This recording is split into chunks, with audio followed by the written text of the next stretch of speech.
O feito de que o clube competira na segunda categoría da Liga de Arteixo non sería impedimento para que a rapazada e a xuventude local continuara xogando de xeito multitudinario no campo da aldea, xa que, a parte dos bailes e festas que se facían por aqueles días, o fútbol era dos poucos divertimentos que naquela hora tiña a veciñanza da Catuxa.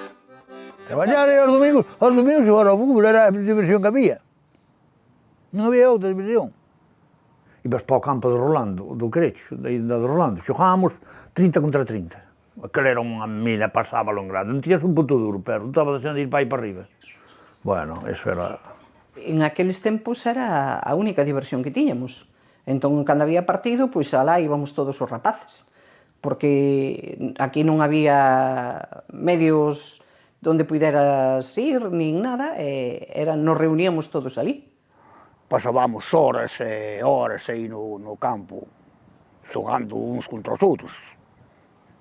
Os domingos, antes non había sábados pola mañá, nin pola tarde estar aí no campo, non? Os domingos, eso das 11 da mañán ou así, e botábamos hasta as 5 da tarde, tranquilamente, chamámonos para comer, pero nin comida nin nada. O fútbol era o mellor que había. O fútbol é o mellor que había. E xa digo, viñamos xogar todo, depois de acabar o partido, quedábamos aí xogando hasta cerrada a noite. Os outros rapaces todos, que éramos rapaces. Acabábamos o fútbol, por nós deixábamos o balón, depois levar o balón para baixo, deixábamos o balón aqui e xogábamos co balón, aquí no campo. Outra divertición non a tiña. Non me costaban duro, os playeros como hoxe nos teño, pero tiño, algún tiño.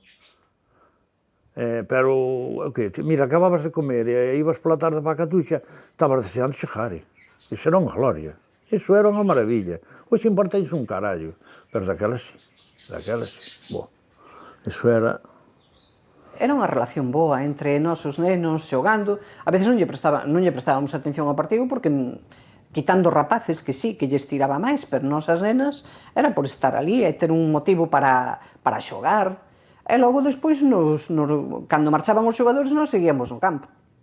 Seguías ali xogando aos típicos xogos dos nenos que había en aqueles tempos, que non... As nenas poñíamos ao mellor por un lado, os nenos por outro, bueno... Unha vez rematada a competición ligueira da tempada 1967-68, os dirixentes de todos os equipos da chamada Liga Zona de Arteixo cambiarían de parecer en torno ao formato competitivo que integraban. Foi por iso polo que aqueles directivos solicitáronlle á Federación Galega a unificación da primeira e da segunda, solicitude que o ente federativo aprobaría dando paso á creación dunha liga de 15 equipos, que era a suma total dos clubes federados que naquela hora había en Arteixo e na Laracha. Outro dos grandes acontecementos que se celebraban cada ano na Catuxa eran os partidos entre os casados e os solteiros da aldea, lendarios enfrontamentos nos que o equipo perdedor facíase cargo dos gastos da mexillonada que se organizaba en cada edición. Iba Antonio, o xogador lateral, o de Pirenetti, viña Tratoro. Iba Luís, que era o presidente, iba Juan, Jaimito, que eran dos hermanos, que eran primos. Iban coller. Iban 3 ou 4, cada vez a marea, collían, antes xa de baixar a marea, xa iban a coller os mexillóns. 3 ou 4 sacos, ou 2, bueno. E despois quedaba Antonio de ir a buscarlos co trator. Iba Antonio, máis ou menos, ali a 2 horas iba, e traía a Antonio o saco de aquí, para a Barça aquí, vaya. Aí, Aurora, cocíos. E aquí a dueña, que era a Aurora, cocíos. E nós, mentre íbamos para o campo, o que perdía, pagaba pan e viño. E os mexillóns, pois, xa eran dados. Xa eran dados. Entón, pero ao final, entre todos pagábamos todo, entre todos, pasábamos todos de maravilla. Despois da Liga sempre xogaban o típico partido solteiros con casados. En Semana Santa, ou o día da festa, ou tal, sempre xogaban un partido así. E despois ibas para ali e facíase unha festa entre todos, así. Que había unha rivalidade criminal, nos partidos solteiros casados. Bueno, unha vez a Varela pensei que lle pegaban, que estaba arbitrando, pensei que lle celitraban, Mi madre, que lo era criminal. Sí.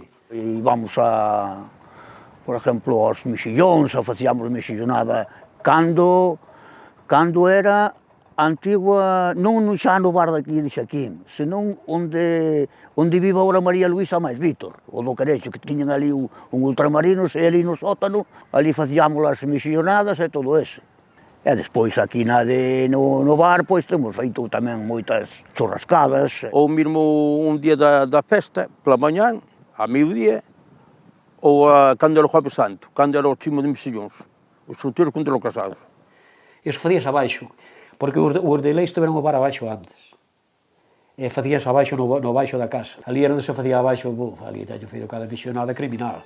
Ibas aos Mexillóns, traías 2 sacos ou 3 mexillóns e facías ali. A tempada 1968-69, a da reunificación das dúas categorías, sería unha loita entre os 3 equipos do Concello da Laracha por facerse co título. Título que finalmente gañaría o Paiosaco.